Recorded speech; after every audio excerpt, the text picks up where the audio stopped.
तो आज हम एक ऐसी कहानी में उतरने वाले हैं जो महत्वाकांक्षा, पहचान और उस बहुत ही महीन सी रेखा के बारे में है जो प्रतिभा को पागलपन से अलग करती है।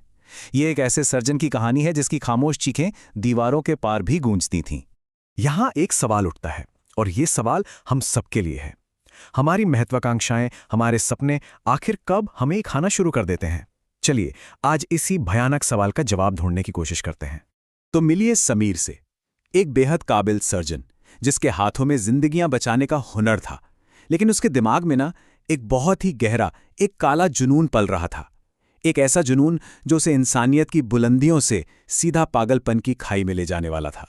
देखिए, दिन के उजाले में तो समीर एक जाना माना सर्जन था, पर जैसे ही रात होती थी उसकी एक बिल्कुल अलग ही पहचान सामने आती थी। वो आवारा जानवरों और लावारिस लाशों पर छिप छिप कर तजुर्बे करता था। उसे लगता था कि वो विज्ञान के लिए कुछ बहुत बड़ा कर रहा है। ये उसका एक खतरनाक गॉड कॉम्प्लेक्स था जो उसे बर्बादी की तरफ खींच रहा था। उसका ये वहम इतना बढ़ गया था कि सोचिए, एक रात उसने अपने चौकीदार से कहा, देखो मैं भी तो मरकर ही जिंदा हुआ हूं। नींद की कमी से उसकी आंखें एकदम लाल थीं और उसे देखकर चौकीदार की तो रूह ही कांप गई। ये दिखाता है कि वो खुद को जिंदगी और मौत के खेल से कहीं ऊपर समझने लगा था। पर हर चीज की एक हद होती है ना, उसकी काबिलियत की भी थी। उसने एक लावारिस लाश को जिंदा करने की कोशिश की। लाश में थोड़ी हरकत तो हुई, आंखें भी खुली, लेकिन बस फिर सब शांत हो गया। ये नाकामी समीर के घमंड पर एक बहुत बड़ी चोट थी जो उसे एक और भी ज्यादा खतरनाक रास्ते पर धकेलने वाली थी। तो मुर्दों को जिंदा करने में मिली नाकामी ने समीर के जुनून को खत्म नहीं किया, बल्कि उसे एक नई और भी ज्यादा खतरनाक दिशा में मोड़ दिया। अब उसका मकसद कोई हाड़ मांस का शरीर नहीं, बल्कि एक अक्स को जिंदा करना था। जी हां, अब उसका जुनून था आईने में दिखने वाली अपनी ही परछाई का क्लोन बनाना। अब उसका एक ही मकसद था, आईने से अपनी परछाई को बाहर खींचना और इस दुनिया में ले आना। उसे यकीन हो चला था कि आईने के उस पार भी एक दुनिया है, और अगर वो इसमें कामयाब हो गया तो इतिहास में उसका नाम हमेशा के लिए अमर हो जाएगा, किसी भगवान की तरह। लेकिन ये एक्सपेरिमेंट, ये कोई साइंटिफिक एक्सपेरिमेंट नहीं रहा। ये तो एक दिमागी जंग में बदल गया। उसका वो अक्स जो अब एक जीती जागती चीज बन चुका था, उसे बुरी तरह सताने लगा। कभी वो खून से सने हाथों के साथ बस चुपचाप खड़ा रहता, तो कभी समीर को जान से मारने की धमकी देता। उसने समीर के अपनों की तस्वीरें जलाईं और यहां तक कि अपना ही गला काटने का नाटक भी किया। इन सब हरकतों ने समीर को अंदर तक डरा दिया था।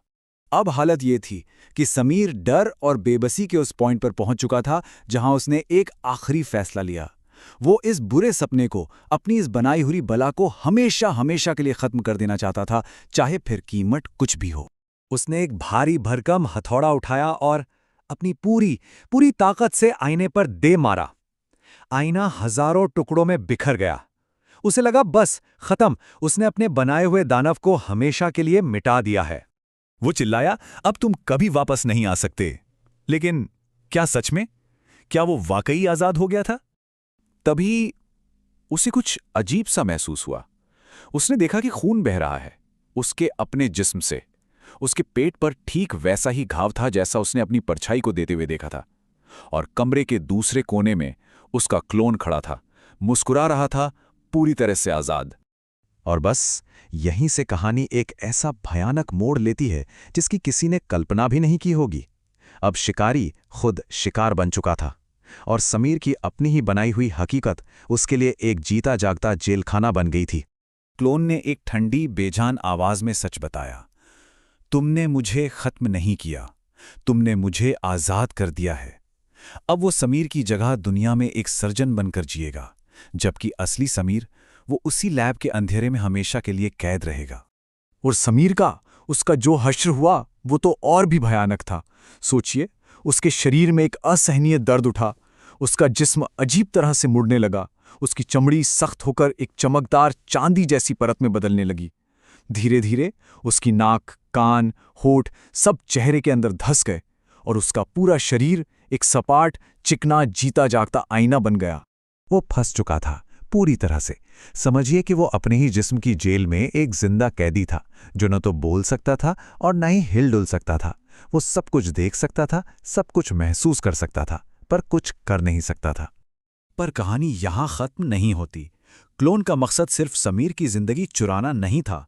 उसका असली प्लान वो तो कुछ और ही था, कुछ बहुत ज्यादा खौफनाक। क्लोन ने समीर की सबसे बड़ी गलती उसे बताई। समीर, तुमसे एक भूल हो गई। तुमने सोचा कि परछाई इंसान बनना चाहती है। नहीं, परछाई तो बस इस दुनिया में आना चाहती थी। उसका असली प्लान था समीर के उस आईने बन चुके शरीर को एक गेटवे, एक दरवाजे की तरह इस्तेमाल करना, ताकि वह आईने की दुनिया से परछाइयों की पूरी फौज को हमारी इस दुनिया में ला सके। और इस कहानी का सबसे बेरहम, सबसे क्रूर नियम अब सामने आता है। समीर अब हमेशा के लिए अपने क्लोन से जुड़ चुका है। मतलब क्लोन अगर खुद को कोई भी चोट पहुंचाएगा तो उसका दर्द क्लोन को नहीं बल्कि आईना बन चुके समीर को होगा।